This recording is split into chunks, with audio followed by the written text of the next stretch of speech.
Bonsoir à tous et bienvenue pour cette nouvelle critique ciné qui sera consacrée à The Batman. Oui, je devais faire une critique bien avant, mais mon pass sanitaire, mon connard de pass sanitaire était fini. Donc j'ai dû le voir tout à fait légalement, en toute bonne qualité, si je peux dire. Bref, le Batman de Matt Reeves, c'est Matt Reeves, le réalisateur de l'excellente trilogie La planète des singes, que je vous recommande d'ailleurs. Et donc, ce Batman, qu'est-ce que ça vaut? À l'origine, le film The Batman devait être réalisé et écrit par et interprété par Ben Affleck, mais vu la catastrophique des critiques et du box-office, notamment des derniers Justice League, dont je vais pas faire tout la panoplie, forcément le projet a été tombé à l'eau. Ben Affleck a totalement veut plus entendre parler en tant que Batman, alors qu'il est très bien personnellement. Et le projet fut récupéré par Matt Reeves, vu au succès d'un certain Joker, qui est excellent d'ailleurs. Donc ensuite le projet a été moult fois reporté à cause du Covid. C'est vrai que là, sur le papier, ça sentait le projet maudit, le projet qui est voué à l'échec. Et qui, au final, c'est pas si mal. Sans crier au chef-d'œuvre, attention. Il y a quelques petites critiques à faire, notamment négatives, mais vous verrez au fur et à mesure de la critique. Bref, de quoi ça raconte The Batman? Donc, grosso modo, l'histoire de The Batman, ça raconte l'histoire d'un jeune Batman en quête qui est quasiment obsédé par la vengeance, contrairement à la justice. On peut dire qu'il fait sa propre justice, format violence et aveuglé par tout ce qu'il a en lui.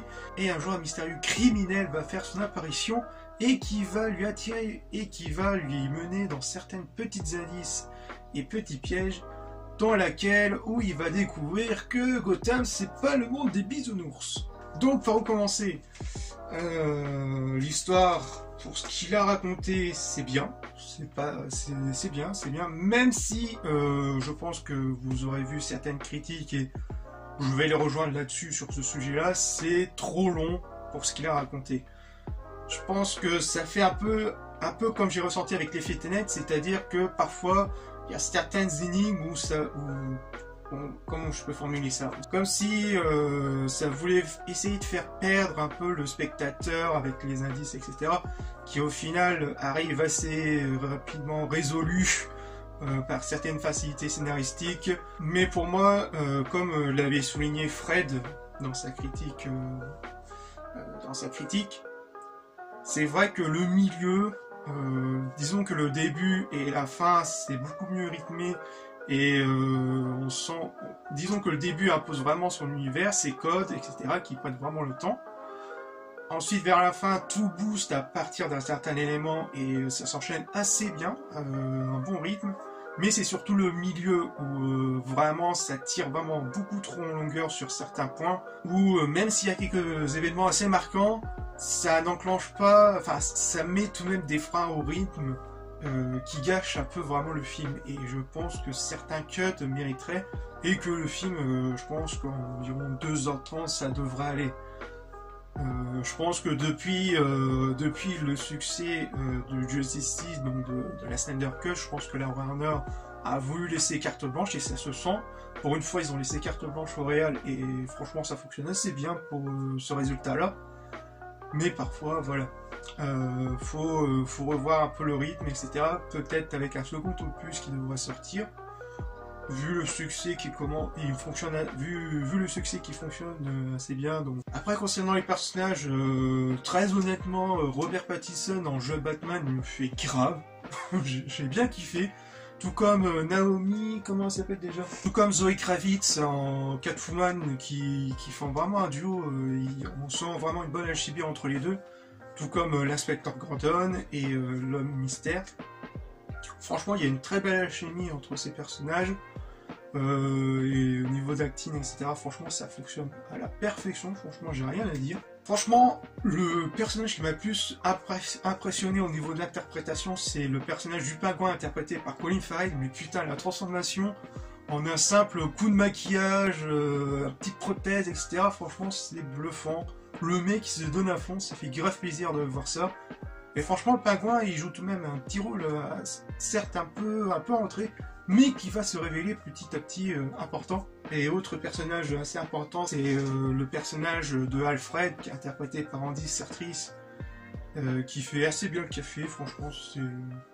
Encore une fois, je n'ai encore rien à dire, ça c'est cool. Même si parfois il y a certains personnages secondaires qui parfois ça passe, parfois ça se casse la gueule, notamment il y a une nouvelle mère qui se représente, enfin une femme qui se représente comme nouvelle mère de Gotham, qui donne plus la sensation de s'en battre les couilles. Ce que je veux dire par là, c'est que le personnage est assez bien introduit, mais c'est du genre, donc quand elle arrive dans cette fameuse scène avec dans l'église, où elle dit à Robert Pattinson, donc à Bruce Wayne, ouais, j'ai quelque chose à vous dire, et est-ce qu'on pourrait parler plus tard? Donc après les événements qui vont se dérouler, on la voit plus une bonne partie du film jusqu'à la fin, sans trop de profondeur à apporter au fur et à mesure de l'histoire, voire même quel rôle à jouer, etc. Même si on sent l'ampleur vers la fin de l'impact que ça pourrait se faire. Mais en termes d'écriture de ce personnage, c'est totalement transparent. Voilà. Concernant la réalisation de Matt Reeves, qui est encore une fois excellente, avec quelques bonnes de mise en scène, notamment avec quelques risques aussi à prendre, comme en termes de nouveautés de réal. Enfin, quelques risques en termes de réal, comme les dashcam. Il y a certains plans en dashcam qui mènent totalement l'action en mouvement, et franchement, ça passe nickel. Même s'il y a certains dashcam qui fait un peu... ouais, c'est pas trop ça. Mais généralement, en termes de réal, d'ambiance, etc., grâce à apporter de la musique, et franchement, très très bonne BO, notamment le thème principal qui est un vrai bonheur pour cuire aux petits oignons. Franchement, c'est agréable de l'écouter. Très très bonne BO, en tout cas, qui accompagne vraiment l'ambiance et l'univers bien particulier. C'est bien loin de l'univers réaliste qu'imposait Christopher Nolan dans cette trilogie. Là, ça pose quelques modernités avec l'utilisation des réseaux sociaux qui fonctionnent assez bien et qu'on transmet très bien avec les informations qui donnent vraiment ce qu'ils donnent pour avancer à la fois dans l'intrigue et nous faire réponse sur certaines questions, etc., qui fonctionnent assez bien. Bref, ils ont tout de même réussi à créer leur propre univers qui est assez sombre, mais pas vraiment sombre, vraiment hardcore avec du sang, etc. Non. Niveau violence, oui, ça peut aller. Enfin, niveau violence, ouais, ok, mais c'est totalement loin de ce qui est dit au niveau de violence, avec du sang, etc. Non, il y a de la violence pour la violence, mais généralement, ça tourne plus, enfin avec des cuts, etc. Mais on sent tout de même l'impact de ce qui se passe.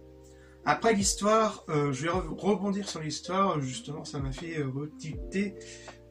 C'est vrai que dans l'histoire principale, on va ressentir, il y a tout de même un développement psychologique sur Bruce Wayne en tant que Batman, où on va passer d'un jeune Batman totalement revanchard, qui est prêt à tout, quitte à prendre d'énormes risques de sa réputation, et de tuer tout simplement ses ennemis, qui au fur et à mesure de l'histoire va se développer petit à petit en tant que vrai justicier tel que l'on connaît, quoi. Les débuts de ce vrai justicier. Bref, pour conclure, franchement, The Batman est une bonne surprise, je m'attendais à rien et je suis assez satisfait, même si on est bien d'accord que la durée joue aussi là-dessus, avec certaines tirements scénaristiques et facilités scénaristiques qui vient tout simplement rompre un peu le rythme, etc.